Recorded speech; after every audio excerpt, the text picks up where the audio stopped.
Et si à la fin de cet épisode, tu comprenais comment ne plus te coucher avec de la frustration ou de l'épuisement, mais avec une belle énergie qui serait encore là au réveil. On n'a jamais eu autant de babioles dans nos maisons. On n'a jamais fait autant d'activités dans nos journées.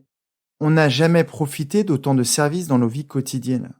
Et pourtant, il y a de plus en plus de personnes qui se sentent frustrées et qui tous les soirs se couchent épuisées par une journée vide de sens.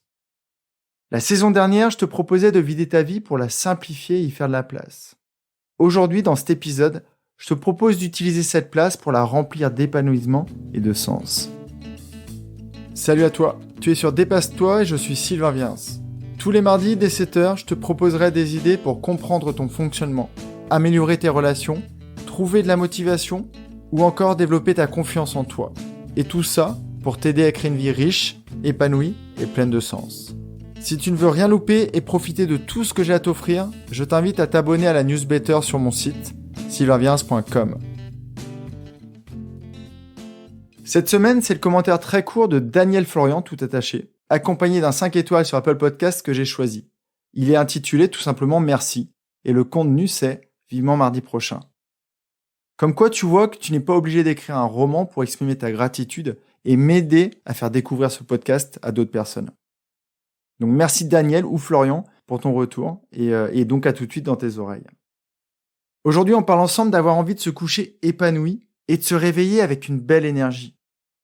Tout le monde autour de nous parle de sens, surtout dans le milieu professionnel. Et on associe le vide que l'on a dans nos vies à ce domaine. Alors c'est vrai qu'il est plus simple d'accuser quelque chose d'extérieur que de regarder en son propre intérieur. Si tu as eu la curiosité d'aller sur mon site pour lire mon histoire, tu sais que je te parle en connaissance de cause. Je me suis déjà trompé de coupable. Et si la solution pour combler ce vide était ailleurs, juste devant tes yeux? Aujourd'hui, je vais te montrer qu'en te questionnant un peu, tu sais que c'est ma spécialité, tu vas vite pouvoir te coucher rassasié par tout ce que t'as apporté tes journées. Je voulais commencer cet épisode par cette anecdote très personnelle. Je vais te redonner le contexte. On est en 2006. Je suis sur Maisons-Alfort, en région parisienne. Il est 3h du matin et j'ai un billet d'avion dans les mains. Et sur ce billet, il est indiqué destination Honolulu, Hawaï. Départ 7h. Donc en gros, il me reste 4 heures pour rejoindre l'aéroport de Charles de Gaulle. Le timing, il est extrêmement serré. Et pourtant, je suis debout sur ma valise pour essayer de la fermer. Le problème, c'est pas la serrure, elle est pas cassée. C'est juste que ma valise, elle est trop pleine. Elle déborde de partout, mais c'est pas ça le plus gênant. Le plus gênant, c'est que ce sont mes palmes et mon masque d'apnée que je n'arrive pas à faire rentrer. Alors pourquoi est-ce que je te parle de ça aujourd'hui? En fait, j'aime beaucoup l'image de cette valise et de toutes les questions que l'on peut se poser de cette situation. Déjà, pourquoi je me retrouve à 4 heures du vol dont je rêve depuis plusieurs années avec une valise qui n'est pas fermée?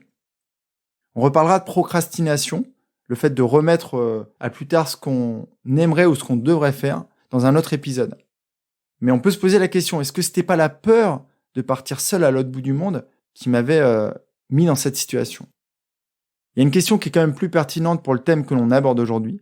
C'est pourquoi n'ai-je pas commencé à mettre ce qui me semblait le plus important dans ma valise en premier? J'avais des shorts, des t-shirts, des pantalons, des casquettes, des polos, des livres.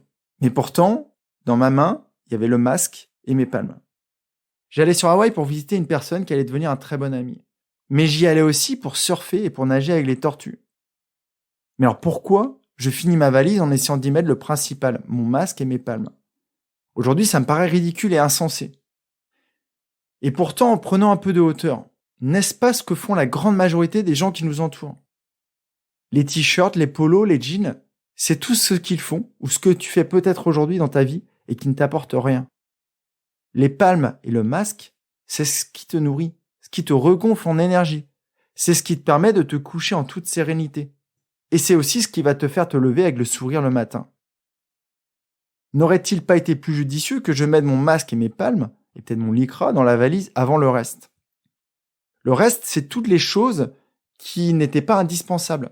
C'est tous ces vêtements que j'aurais pu remplacer sur place ou me faire prêter. C'est tous ces trucs qui ne m'apportaient pas grand-chose. Mais la question que je me pose aujourd'hui, c'est n'aurait-on pas tous tendance à faire pareil dans nos vies? Si tous les jours tu remplis ta vie de choses futiles, insipides, vides de sens, Est-ce anormal le soir de te coucher avec un sentiment de vide? Si tous les jours tu fais des activités qui ne te ressourcent pas et qui ne t'apportent pas d'énergie, n'est-ce pas normal de te coucher épuisé sans avoir aucune envie? Et alors comment tu peux faire pour avoir l'impression de profiter au maximum de tes journées et de ne plus jamais avoir l'envie de cliquer sur le snooze de ton réveil? On va partir du principe que ta valise elle a le volume qu'elle a, même si je suis sûr qu'elle s'est agrandie depuis que tu m'écoutes. Dans cet épisode, je ne vais pas pouvoir t'aider à identifier tes palmes et ton masque, mais je suis certain que tu as déjà une idée précise de ce qu'il y a derrière. C'est tout ce qui te fait du bien. Donc si tu commences à remplir ta vie en priorité avec des éléments qui te rechargent en énergie, qui te rendent heureux, qui te font te sentir épanoui, plus jamais tu ne pourras te coucher en fin de journée avec ces sensations très désagréables dont on a déjà parlé. Alors comment on fait? Je vais te proposer plusieurs étapes. La première, c'est de vider ta valise et de l'examiner. Et je pense que l'écoute de l'épisode sur le minimalisme mental et amical de la saison dernière pourrait t'y aider. La seconde, c'est de trier tout ce que tu en as sorti et rajouter ce à quoi tu n'as pas pensé. La troisième, tout simplement, ça va être de re-remplir cette valise. Re-remplir ta vie et la fermer sans avoir à sauter dessus. On va reprendre les étapes les unes après les autres. Donc dans la première étape, tu vas faire 3 tas avec tout ce que tu fais dans ta journée. À gauche, tout ce que tu dois faire. Au milieu, tout ce que tu aimerais faire. Et à droite, tout le reste. Et je pense que tu l'as déjà compris, ce qui va être dans ce tas va difficilement rentrer dans ta valise. Alors sois rassuré, on va reprendre les tas les uns après les autres. Tout à gauche, c'est ce que tu dois faire, mais avec 2 notions distinctes. Il y a ce que tu dois faire par obligation, par exemple le trajet pour aller travailler, ou le travail en lui-même si malheureusement tu ne t'y épanouis pas. Et le reste, c'est ce que tu dois faire par besoin. Mais pour toi. Et aujourd'hui, peut-être que tu ne penses pas avoir le temps de le faire. Ça peut être la lecture de ton roman, ça peut être un massage avec ton conjoint, ça peut être un déjeuner avec des amis, ça peut être tout simplement une marche sur la plage. Tout à gauche, on a tout ce qui doit absolument rentrer dans ta valise. Donc tes obligations et tes besoins. Au milieu, il y a beaucoup de choses que tu as sorties de ta valise d'aujourd'hui. Tu peux y trouver des activités que tu pensais indispensables ou que tu fais machinalement, mais qui ne t'apportent pas grand-chose. Donc pose-toi là la question de leur pertinence. À part si le volume de ta valise est énorme et que tu as beaucoup de temps pour toi dans tes journées, ce tas ne rentrera pas complètement dans la valise. Et pourtant, il reste la pile de droite. Pour ce troisième tas, celui de droite, on va retrouver tout ce qui ne sert pas à grand-chose, voire à rien. Et en fait, tu vas constater que c'est pas simple. Je ne sais pas si tu as déjà fait l'exercice de vider ta maison, peut-être ton garage. Mais si tu as essayé de le faire, peut-être que tu as eu ce genre de phrases qui t'ont traversé l'esprit. Ah, je peux pas jeter ça, ça me servira bien un jour. Non, franchement, je peux pas, c'est ma grand-mère qui me l'a offerte. Oublie toutes ces idées. Tu vides tout ce qui ne te sert pas aujourd'hui. Donc dans ça, tu vas retrouver tout ce que tu fais et qui n'ont pas d'impact. Enfin, s'ils ont un impact, c'est de te vider ton énergie. Mais en tout cas, ils ne te permettent pas de te ressourcer. Donc là, tout de suite, maintenant, tu as une idée claire de ce qui est indispensable. Tout à gauche, c'est vraiment toutes les activités donc obligatoires ou qui t'apportent un max d'énergie et de sens. Je t'ai souvent parlé d'agilité. Les tas, ils ne sont pas figés. Tu peux les déplacer des éléments de gauche au milieu ou de droite au milieu, voire de milieu à gauche quand tu te rends compte qu'il y a quelque chose que tu as peut-être oublié ou qui t'apporte plus que tu ne le pensais. Je te conseille de vraiment faire cet exercice à tête reposée, en ayant vraiment ces trois tas en face de toi. Ça peut être 3 feuilles par exemple. Et tu vas peut-être te rendre compte qu'il y a peut-être certaines choses que tu n'as pas bien évaluées et que tu aimerais déplacer. Quand tu as fait tout ça, tu sais maintenant ce qu'on va faire. On va gentiment remplir ta valise en commençant par le tas tout à gauche, les activités indispensables. Tout ce qui représente énormément de choses pour toi, que ce soit obligatoire ou des besoins personnels. Le tas numéro 2, ce que tu aimerais faire. Et si jamais, sans devoir sauter sur la valise, tu peux ajouter quelques éléments du tas 3, tu le fais. Sinon, ça sera peut-être quand tu te sentiras mieux, ou peut-être que quand tu auras plus d'énergie, ou quand tout simplement, le volume de ta valise te le permettra. Alors ce que je te propose aujourd'hui, c'est loin d'être simple. Il faut se poser beaucoup de questions. Et quelquefois, on comprend pourquoi on a ces impressions d'épuisement ou de vide.